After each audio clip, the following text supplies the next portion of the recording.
कविता का शीर्षक है उदासी का कोरस। उदासी कभी बहुत वैलिड भी होती है, सब कुछ ठीक है, लेकिन कभी कभी मुझे लगता है कि कविता में उदासी भी प्रायोजित जैसे हो गई हो और उसको सेलिब्रेट किया जा रहा हो एक ख़ास तरह से। उदासी का कोरस पूरे उल्लास के साथ फैलाई जा रही है उनकी उदासी की खबर। पूरे उल्लास के साथ फैलाई जा रही है उनकी उदासी की खबर। चहककर बताते हैं अनुयायी कि इन दिनों वे उदास हैं। चहककर बताते हैं अनुयायी कि इन दिनों उदास हैं। उनके चेहरे पर मचल रही है उदासी की लहरें। उनके चेहरे पर मचल रही हैं उदासी की लहरें। वे ध्वनियों को दृश्यों में बदलने की कोशिश करते हुए धीरे धीरे मौन हो रहे हैं। वे ध्वनियों को दृश्यों में बदलने की कोशिश करते हुए धीरे धीरे मौन हो रहे हैं। अब वे कुछ कहना नहीं, बस दिखना चाहते हैं। अब वे कुछ कहना नहीं, बस दिखना चाहते हैं। उन्हें मालूम है कि चुप्पी एक कलात्मक जटिलता है और बोलना कलाहीन स्पष्टता। चुप्पी एक कलात्मक जटिलता है और बोलना कलाहीन स्पष्टता। वे बदलाव की कुरूपता और ठहराव की सुंदरता को जानते हैं।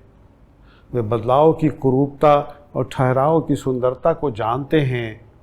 आशावादियों की उदंडता और प्रतिवादियों की अभद्रता को पहचानते हैं। उन्हें मालूम है कि समय की जड़ता में खलल नहीं डाल सकती किसानों की आत्महत्याएं। उन्हें मालूम है कि समय की जड़ता में खलल नहीं डाल सकती किसानों की आत्महत्याएं।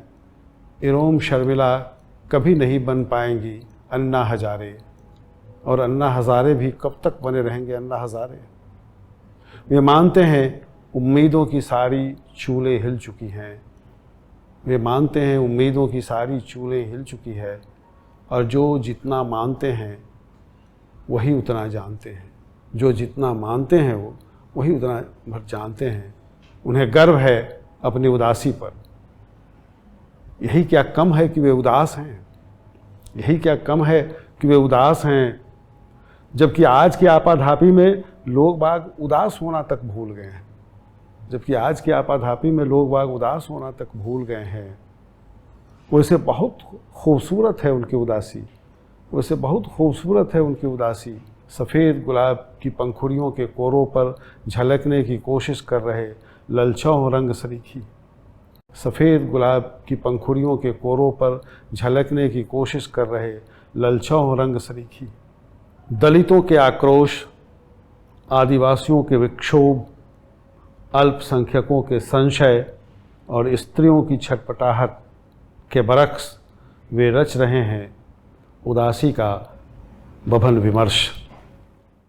उदासी कभी बहुत वैलिड भी होती है, सब कुछ ठीक है, लेकिन कभी कभी मुझे लगता है कि कविता में उदासी भी प्रायोजित जैसे हो गई हो और उसको सेलिब्रेट किया जा रहा हो एक ख़ास तरह से। ये संकट है, और इस तरह के संकट कभी कभी कविता में आते हैं। मैंने कुछ ऐसी कविताएं लिखी है जिसमें कविता में शिल्प भाषा और चीज़ों को लेकर जो संकट आए हैं उसको लेकर, और वो सिर्फ शिल्प भाषा के और अंतर्वस्तु के संकट नहीं होते, वो समाज के संकट होते हैं।